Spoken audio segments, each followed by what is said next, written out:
میرا سوال اس پہ تھا کہ ایک کانسیپٹ ہے ہمارے یہاں کہ قرآن ہی سے ریفر کرتے ہیں، وہ مجھے ایگزیکٹ اس کی وہ یاد نہیں ہے، کہ اللہ نے ہمیں ایک طرح سے اس طرح سے وہ کیا ہوا ہے کہ اپنے اوپر رحمت، ظاہر ہے وہ مومنوں کے لیے کہا گیا، لیکن رحمت جو ہے وہ فرض کر دی ہے یا لازم کر دی ہے، اور اس کو لیتے ہوئے وہ کہتے ہیں کہ وہ ہر چیز کو شاید ہمارے لیے معاف کر دے اور درگزر کر دے، الا یہ کہ کسی نے شرک کیا ہو، اس کی جب تک توبہ نہ کی جائے اس کا مطلب وہ نہیں ہوگا، کلین نہیں ہوگا۔ اوبیسلی میں صرف حقوق حقوق اللہ کی بات کر رہا ہوں، حقوق اللہ بات سے میں جی مطلب نہیں اس کا ریفرنس دے رہا ہوں۔ تو اس کا کیا کانسیپٹ ہے، اس کا جی کیا مطلب وہ ہے، سمجھا دیجیے۔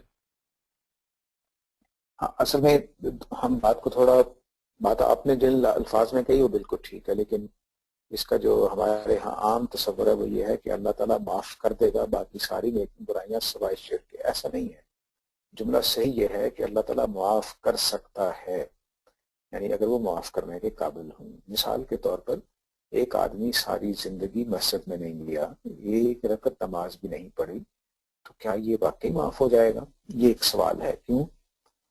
میں اس کو ایک بیج کی مثال سے سمجھاؤں گا کہ اگر ہم نے زمین میں بیج لگایا، زمین ٹھیک تھی، بیج لگایا، پانی بھی دیا، جو موسم کی اس کو حرارت یا لائٹ چاہیے، سن لائٹ، وہ بھی پہنچتی رہی، لیکن بیج نہیں نکلا، تو ہم کیا کہیں گے؟ یہ کہیں گے کہ یہ بیج صحیح نہیں تھا، مردہ بیج ہے، ڈیڈ ہو گیا ہوا ہے۔ تو ایک ایمان کا بیج دل میں بویا گیا اور اس سے کوئی نیکی بھی نہیں نکلی، نہ نماز، نہ کبھی اللہ کے لیے کوئی خدمت، نہ کوئی کچھ بھی نہیں نکلا، تو یہ کیسے ہو سکتا ہے کہ اس ایمان پر کوئی اجر ملے؟ تو یہ ڈیڈ ایمان ہے، ڈیڈ ایمان پر کوئی اجر نہیں ہے۔